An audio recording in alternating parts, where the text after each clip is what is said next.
Okay, was having technical difficulties for a minute. So we just finished capacitors, um, slide 2, I think. This one over here, there's all these red marks because I was having, like I said, technical difficulties. All right, so example 17.9, this is going to show an example with a capacitor involved. So, and it's showing this computer key, and you can see like there's a fixed metal plate and then a movable metal plate, and there's this insulator inside, which could be air, or other things depending on what it is. And this is wanting you to figure out, so I'm going to give you some numbers here in a minute. It says the capacitor is maintained at a constant potential difference of 5 volts by an external circuit.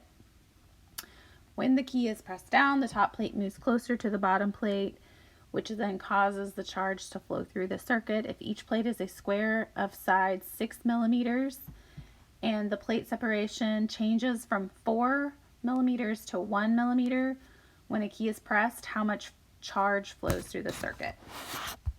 Okay, so let's look at that really quick. All right, so we are actually going to have a few different equations, and our big equation that we have is capacitance, and it gives us some information. You know what? I think I'm going to write the information down first so we can kind of see what we have. So we have an electric potential difference of 5 volts.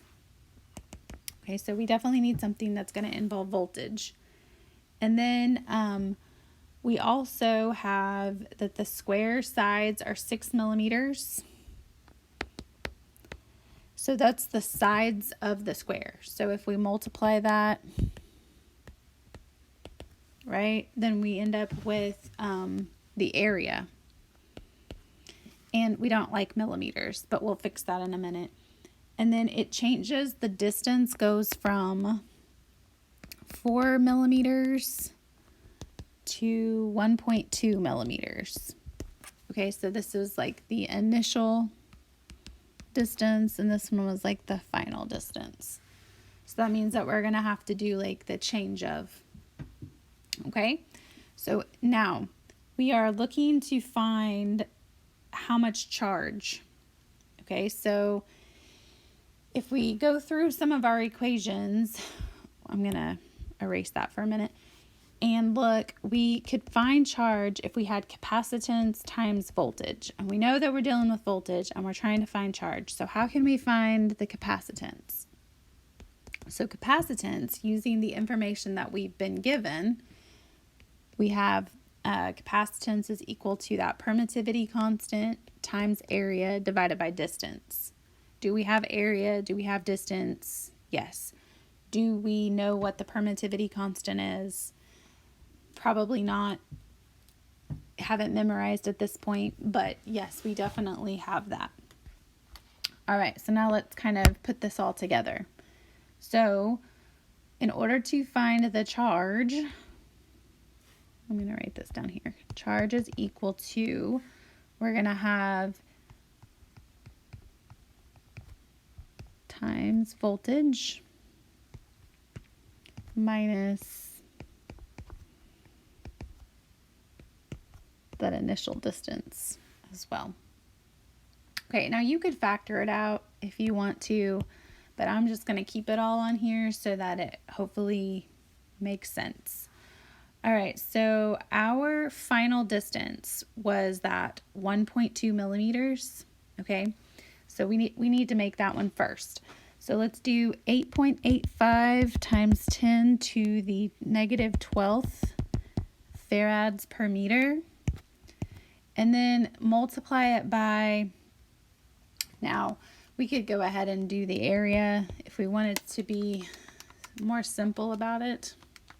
Let's see, that would be 6 times 10 to the negative third times 6 times 10 to the negative third, which is 3.6 times 10 to the negative fifth meters squared.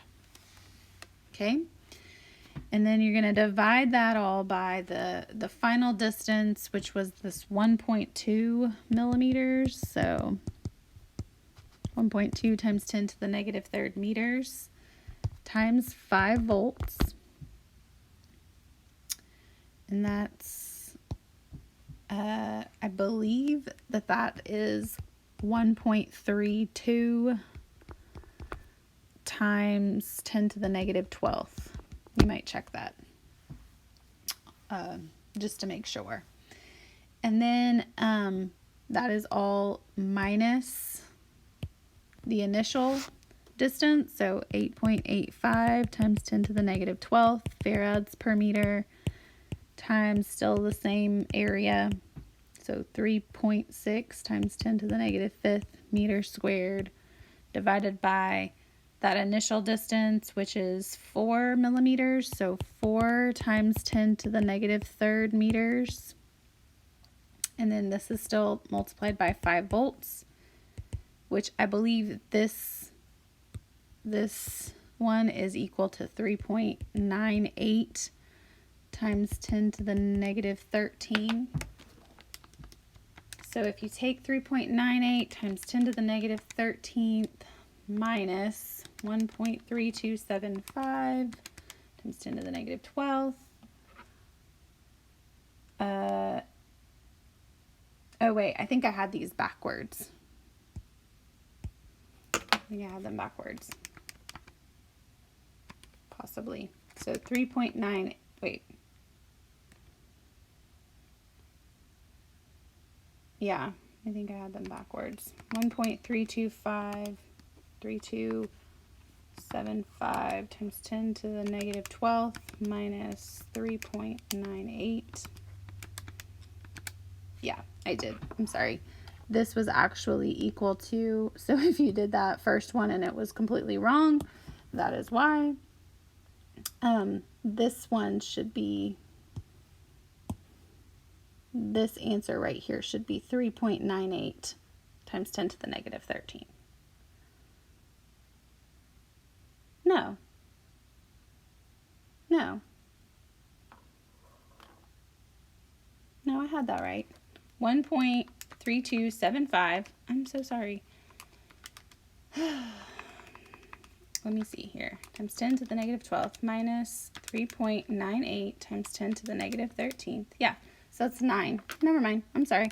That's 9.3 times 10 to the negative 13th coulombs.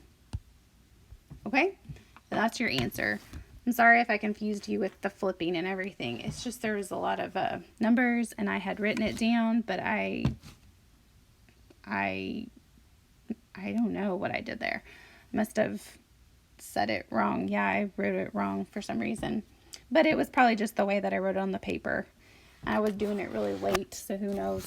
All right, I'm going to stop this video.